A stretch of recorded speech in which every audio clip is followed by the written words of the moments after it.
Hello everybody and welcome back to the channel. My name is Smart Money Mo, and in today's video we're going to be doing a full breakdown of a ICT strategy.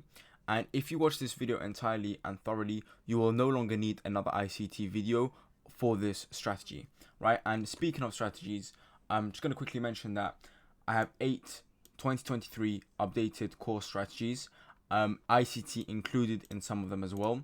So make sure to check out the mentorship down below. You gain access to all of these benefits, including signals, trading areas, private videos, course, all of that stuff.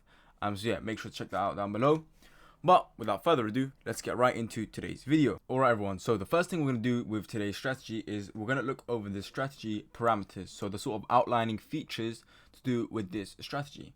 And the first thing we're going to go over is the best trading time for this strategy is between 9:30 and 12 is what I've found.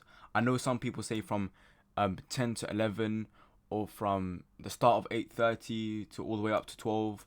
But for me and what I've seen and what I've done, 9:30 open to 12 is the best time to be using this strategy, right?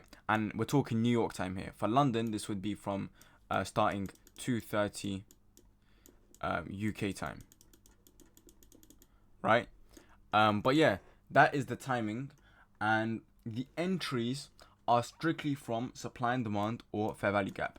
Supply and demand is something that I've added to this strategy. Usually the entries are strictly from fair value gap. However, I can get better entries with supply and demand. Therefore, what will I do is I will add supply and demand to this strategy, right? Because I can get better RR, I can get a better stop loss, I can find better entry points, right? Sometimes with fair value gap, you can be left with a pretty rubbish RR, or you can be left with a hefty stop loss and things like that. So I, give myself the option of entering from both, but I will not enter from anything other than supply and demand or fair value gap.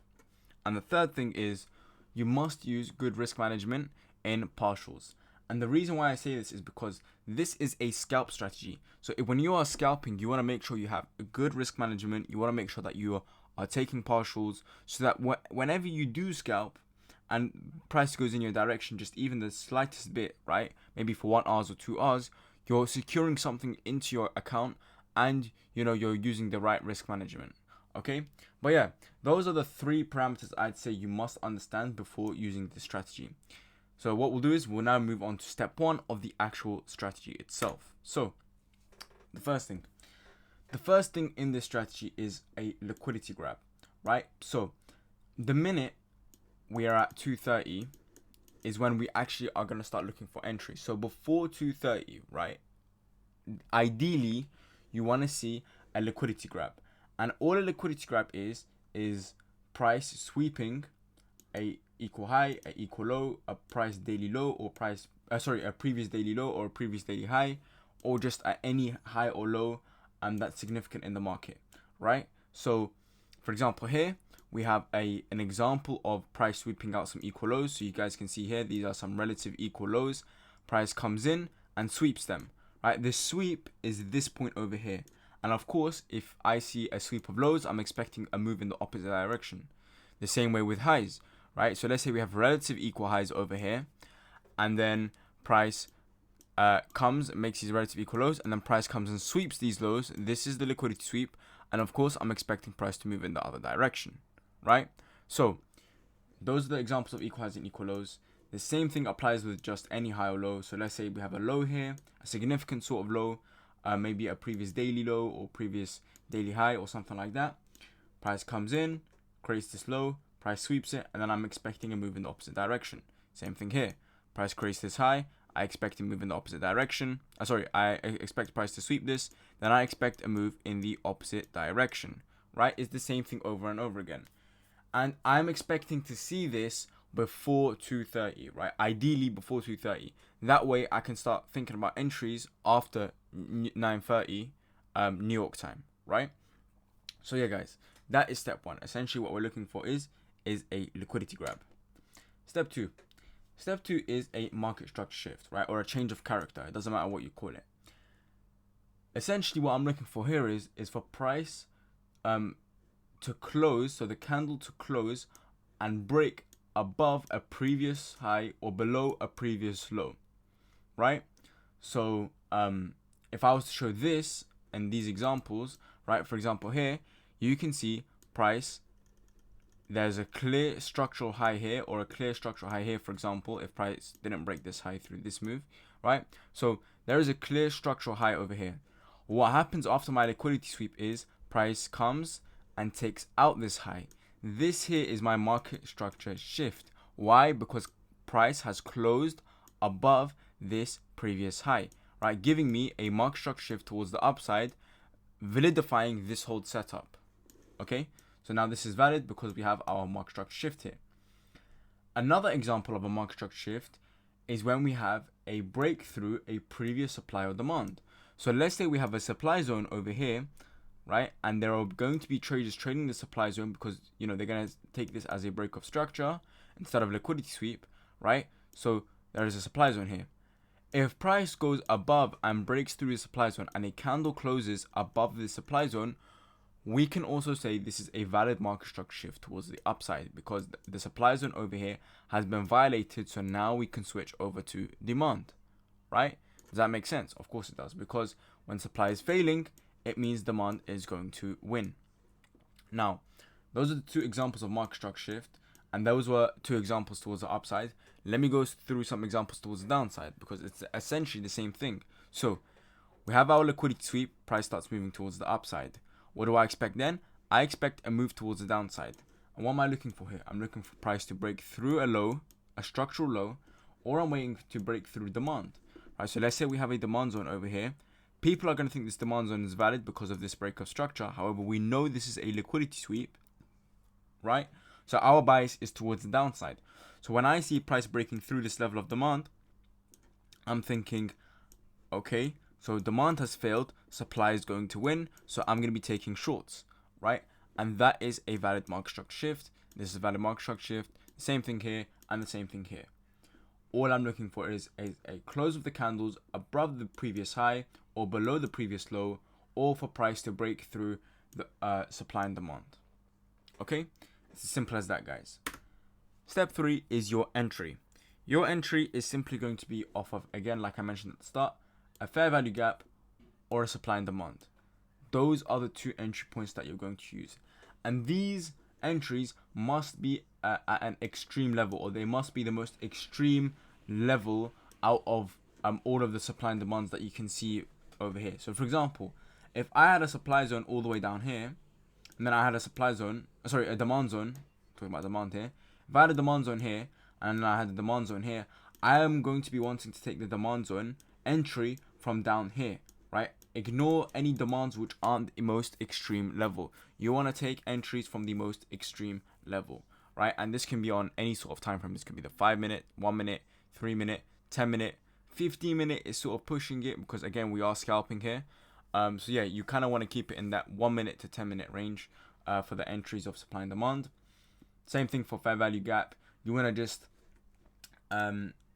take it from the body of the fair value gap candle, and then yeah, you just want to take the entry. You can take the entry from the 50% to increase your RR, but to be honest, it really doesn't matter. It's just a matter of a few pips. So I'd say just take your entry from the 1, stop loss at the low, and then enter just off of so from the fair value gap, right? And the same thing applies towards the downside. So if I was to trade towards the downside, I'm going to want to take the most extreme supply zone or the most extreme fair value gap. And the stop loss always above the high. Same thing here, the stop loss always below this low. I don't want to be taking any entries from anything that's not the most extreme. For example, down here in the range, I want to be taking the entry from this I was about to say displacement, but this fair value gap and this supply zone, right? That is where I want to be taking my entries from. And that is essentially all the strategy is, right? It's a New York session based strategy. And yeah, that's really all there is to this strategy, right? And now I'm going to be breaking down this strategy with an example on gold. And it's a really beautiful example during New York session, and it's going to explain all the parameters. I'm just going to quickly run through everything so far, right? First thing is trading time is between 9:30 and 12, and then we have the first step of liquidity grab, second step of market structure shift, and then the third step of entry. Now let's move on to gold, where I'll be breaking the rest of this down. Alright everyone, here I am on gold, and I've switched my time over to the New York time. Usually my videos are in the London timings, but for this specific video I'll switch over to the New York time. And yeah, essentially all that I'm looking for at the moment is the first, I'm going to go over the parameters. So I'm going to mark up exactly where 9:30 is, so just over here, and where 12 o'clock is, if it lets me do that. So 12 is right there, and essentially I'm looking to enter in on a trade between these levels, right? In between this time, I am looking to enter in on a trade. Okay, I'm just going to keep that out for now. And now I'm going to be looking to build up my bias. So whether I'm going to be taking longs or I'm going to be taking shorts, right? And at the moment, what I can see here on the 15-minute is price made this structural low, and price has just taken out this structural low. So we can possibly anticipate some retracement towards the upside, maybe up until this supply zone, which seems to be mitigated. So maybe up until this fair value gap or something over here, right? So we're expecting a slight retracement because we have taken out all the liquidity resting at this low. So yeah, that's my sort of bias from the 15-minute. Let me move on to the 1-minute and let's get into the actual steps. So if I quickly replay this before 9:30. Okay, so first things first, we have these two equal lows over here. And if I am going through with my bias of buys from the 15-minute, we just took out that structural low on the 15-minute, right? So now if I'm seeing equal lows, what that tells me is that price is probably going to be looking to take out these equal lows, just like so. It's going to be looking to take out these equal lows, then give me a market structure shift, maybe above this supply or above this supply, tap into a demand or fair value gap, and then make its way up towards the upside. So essentially I'm looking for this kind of entry model, right? And so what I'm going to do is I'm going to start playing it out from now. So step one is we're just looking for this liquidity sweep to occur after, ideally after or during or before 9:30, right? One of those. Sorry. Okay, cool. So 9:30 just hit, right? And price has swept this low. So now I'm essentially, so that's step one done. We have the liquidity sweep here, and now we have formed our bias towards the upside. So I'm going to be looking for longs now. What am I looking for? So we've seen this liquidity sweep. Now I'm going to wait for price to violate this level of supply and break through this structural high, right? That is essentially going to be the area where I'm looking for my market structure shift. So what we'll do is we'll wait for price to break this level, right? And there you go. It broke through this level right here, right? And what did it do is, if I just quickly replay this, price broke through this level and it left us with what? It left us with a nice level of fair value gap here. You could draw it up from over here, but assuming that we haven't taken an entry yet, we'll draw it up from here. And it left us with a lovely little bit of demand all the way down here, right? Now, this entry is going to vary to your sort of preference. Me, I like to enter from the demand zone for the better RR and the better stop loss. So now that I've seen my market structure shift, I've seen this failure of the supply, I've seen price breaking through this high. You can see that this candle closes above these levels, right? You can see that this candle closes above these levels.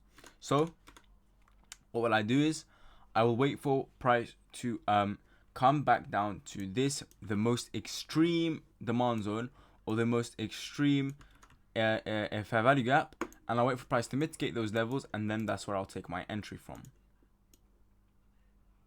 So right there, and then let me delete this. So now we're in 9:30, so we can definitely take a trade from now and take profits. I will put it at this level of supply. Take profits, you always want to put at opposing levels of supply or opposing fair value gaps or at opposing levels of liquidity. One of those 3 points. And yeah, this is my entry for this trade. Well, I'll also show the fair value gap entry as well. So my stop loss again at the low. And my entry just here. you can see the difference in RR is not that, it's not that massive. It's simply a 1 to 4 versus a 1 to 7. However, I would still go with this sort of entry over there. So yeah, guys, this is essentially the entries that I've come with using this strategy. So let's play this market. Okay, cool. First things first is here. At this point, we hit 1 to 2. So what I'm going to do here is I'm going to do either one of two things. One is I'm going to set my stop loss to break even after we hit 1 to 2. That is the best thing to do, is as it removes all risk from the table. I'm either going to do that, or I'll also set my stop loss to break even, and I'll also, once price clears of 3 RRs, I will put my stop loss at 1 to 2. Right? I'll put my stop loss all the way up at 1 to 2. The reason why I'm doing this is because even if price decides to reverse, I will still manage to gain 2% of my account because I set my stop loss at 1 to 2. So the third thing you can do is just take partials at 1 to 2. So you can remove half of the position of the table at 1 to 2 and put your stop loss to break even. So these are the couple of risk management, trade management tips that I will give when using this scalp strategy. But yeah, let's just replay the market and see what happens. So yeah, you can clearly see here that price gives you a chance once we hit 1 to 3. So once we got into here, you could have put your stop loss at 1 to 2, so that anytime price reverses, you can just secure 1 to 2 again. And now I'd imagine you have your stop loss to break even as well. Both entries are now in immense profit. And then there you go. Take profit at the the opposing supply zone will give you a sniper exit as well. So again, both of these entries come out at full take profit. So really and truly, it doesn't really matter how you enter. It's all about your management and actually scoping the analysis and actually finding the trade, right? So yeah, guys, that is essentially this scalp strategy in a full explanation. You can hold your trades past 12. I wouldn't recommend it, but you can obviously do it. And yeah, those are essentially all of the steps that I took there: the liquidity sweep, the market structure shift, and the entry of supply and demand or fair value gap. And I would thoroughly recommend you use this strategy and at least backtest it, because it's a very, very powerful strategy, and hopefully it brings you some profitability. But yeah, guys, thank you all very much for watching, and I will see you in the next one.